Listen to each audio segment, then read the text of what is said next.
Ya teman semua, balik lagi di Kapia News, masih membahas kasus Subang. Kemarin sidang lanjutan dari sidang kasus Subang ya teman-teman.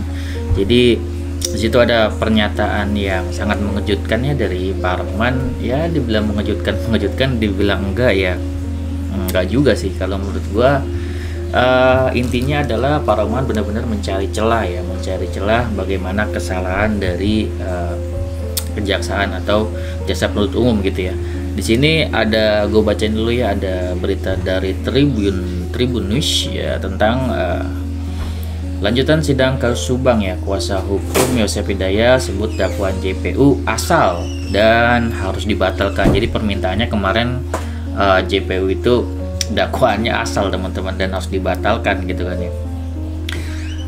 Di sini ditulis bahwasanya sidang dengan agenda pembacaan eksepsi atau nota keberatan atas dakwaan jaksa penuntut umum kepada terdakwa Yosef Hidayat berlangsung sekitar 1 jam. Kuasa hukum terdakwa Yosef, Rohman Hidayat, menilai dakwaan yang disampaikan JPU di sidang pertama seminggu lalu dinilai asal ya, karena hanya berdasarkan pengakuan sepihak tersangka Muhammad Ramdhanu alias Danu.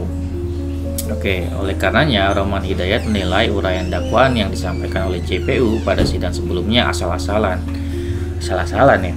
Padahal kan di situ kan kesaksiannya itu adalah kesaksian dari Danu. Kesaksian dari Danu adalah kesaksian sebagai terdakwa, bukan kesaksian saksi biasa gitu ya. Maka harusnya kesaksian Danu adalah menjadi kesaksian yang terkuat. Itu menurut gue pribadi ya teman-teman. Lanjut ya, isi dakwaan JPU pasal primer dan subsidiar sama dan tidak ada perbedaan yang signifikan. Itu intinya di situ ya. Sementara untuk eksepsi yang disampaikan berkaitan dengan surat dakwaan dari JPU, saya jelaskan bahwa uraian pasal 340 dalam dakwaan primer dengan uraian pasal 338 dalam dakwaan subsidiar itu uraiannya hampir sama karena tidak ada perbedaan yang signifikan padahal yang didakwanya berbeda.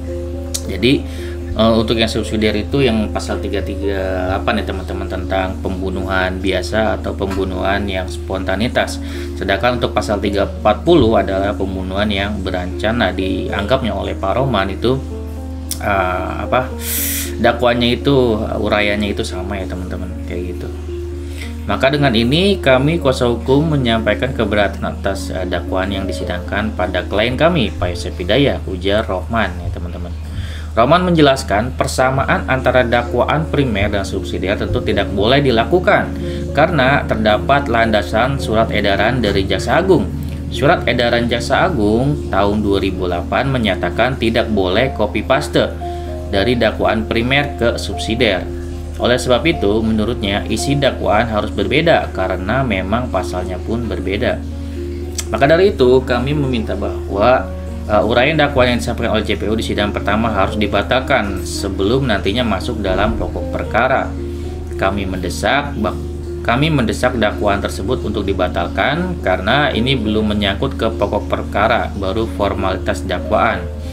Kami menilai isi dakwaan ini asal dan harus dibatalkan, ujar Rohman gitu kan ya. Jadi memang permintaan dari Pak Rohman agar dibatalkan karena disampaikan bahwasanya ini kan baru formalitas doang, tapi seolah itu dakwaan dari JPU itu sudah masuk ke dalam inti perkara utamanya. Kayak gitu ya teman-teman, seolah-olah jadi JPU ini atau jaksa penuntut umum ini kayak tidak menguasai atas uraian daripada perkara itu sendiri gitu ya. Kenapa baru materi tapi seolah yang sudah disampaikan itu seperti sudah uraian dari perkara utama. Sebenarnya itu ya keberatan dari Pak Rohman gitu. Harusnya ya masih enteng-enteng dulu gitu, dibedain antara 338 dan 340 karena 338 ini harusnya masih yang sederhana, pembunuhan biasa gitu, tidak direncanakan sebelumnya karena sudah masuknya ini yang terencana mungkin kayak gitu. Jadi yang dimaksud Pak Rohman seperti itu gitu, jadi harus dibatalkan, harus direlat lagi kayak gitu ya. Ya seharusnya sih nanti bisa juga diberi kesempatan ya oleh hakim gitu satu kali untuk mungkin nanti jaksa penuntut umum untuk membenahi kalau misalkan memang itu terjadi kesalahan gitu kan ya. Namun di situ kita lihat nanti ya, karena kemarin juga kan diberi kesempatan oleh hakim untuk menjawab untuk jaksa penuntut umum gitu ya. Namun jaksa penuntut umum menyatakan bahwasanya nanti akan dijawab mungkin di sidang selanjutnya dengan tertulis gitu, jawabannya tertulis. Jadi ya memang di sini ya dilihat sangat kita bisa lihat Pak Roman Hidayat tuh benar-benar mencari celah kesalahan dari jaksa penuntut umum gitu kan ya. Ya berharapnya dia menyampaikan secara detail. Namun itu kalau menurut gua dijadikan mungkin jadi terlalu detail ya. Mungkin harusnya Pak Roman Hidayat kalau misalkan mengetahui yang subsidiar dan premier itu, berarti kalau dia menyatakan sama artinya dia sudah tahu ya kedua dakwaan tersebut antara premier dan subsidiarnya gitu kan ya. Jadi mungkin di situ dia beranggapan bahwasanya sama gitu kan ya. Namun kita lihat kembali ya apakah sama ataukah enggak nanti. Kalau misalkan kita lihat ya kemungkinannya emang agak-agak mirip ya teman-teman dari premier dan subsidiar sejauh ini gitu kan ya.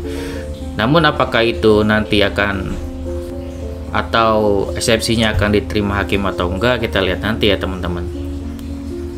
Ya namun kita kalau misalkan secara berpikir apakah ini masuk akal atau enggak, menurut gue masuk akal. Apakah nanti jaksa penuntut umum bisa menjelaskan gitu kan, baik itu secara lisan ataupun secara tertulis, kita lihat nanti ya teman-teman. Tapi gue yakin sih dari jaksa penuntut umum ya tidak sebodoh itu ya, kalau misalkan dia sudah menyiapkan yang namanya dakwaan subsidiar, artinya dia juga sudah menyiapkan yang namanya yang primer gitu ya teman-teman. Tentunya kalau dari kronologinya memang ya tidak jauh-jauh ya, tidak dikatakan, kalau misalkan dikatakan mirip ya tentunya memang harusnya mirip-mirip ya teman-teman, karena memang dakwaannya hanya dari Danu gitu kan. Namun di sini kan memang masih belum jelas dan sedikit membingungkan gitu kan ya. Karena di sini dijeratnya dua pasal ya, bisa 338 atau 340. Ya kenapa nggak fokus di 340 aja gitu kan ya? Karena di sini dijerat juga bisa juga ke 338. Padahal di sini kalau misalkan Pak Roman sendiri masuknya bisa dititik beratkan ke 338, itu harusnya nanti hukumannya bisa lebih rendah ya. Namun kalau nanti memang perkara utamanya kita bahas terus di 340, justru malah akan memberatkan dari Pak Roman itu sendiri mengenai perencanaan, karena hukumannya ya seumur hidup atau hukuman mati ya maksimal. Tapi kalau menurut gue pribadi ya, melihat kemarin itu ya menurut gue sih kalau secara umum ya, gue menilai bahwasanya ya Pak Roman hanya mencari kesalahan aja atau mencari celah aja gitu. Namun menurut gue pribadi ya, berdasarkan ya feeling gue pribadi, itu tidak akan mengubah apapun sih menurut gue. Karena yang terpenting nanti adalah bagaimana perkara utamanya gitu kan. Karena kemungkinan besar fokusnya adalah di 340 gitu, pembunuhan berencananya. Jadi gue anggap itu sebenarnya ya, eksepsi kemarin itu dari Pak Roman Hidayat menurut gue nggak terlalu penting ya untuk jaksa penuntut umum menurut gue pribadi ya. Karena apa? Karena menurut gue pribadi untuk jaksa penuntut umum pasti sudah menyiapkan semuanya gitu. Ya keyakinan gue di situ ya. Dan mungkin ekspektasi gue harusnya Pak Roman bisa mengungkapkan keberatannya lebih dari itu ya. Namun di sini mungkin kalau gue baca lagi dari kemarin pernyataan dari Pak Roman, karena ini kan dianggapnya masih formalitas gitu, ngomonginnya yang rendah-rendah dulu, santai gitu, belum ke perkara utama, maksud dia mungkin seperti itu. Namun intinya di sini bisa dipastikan yang kita tunggu-tunggu adalah bagaimana nanti kita pembicaraan di perkara utamanya ya teman-teman. Ini hanya awal aja menurut gue. Dan menurut gua nggak ada kesalahan apapun dari jaksa penuntut umum. Jikapun ada harus direvisi ya tinggal direvisi sedikit aja gitu.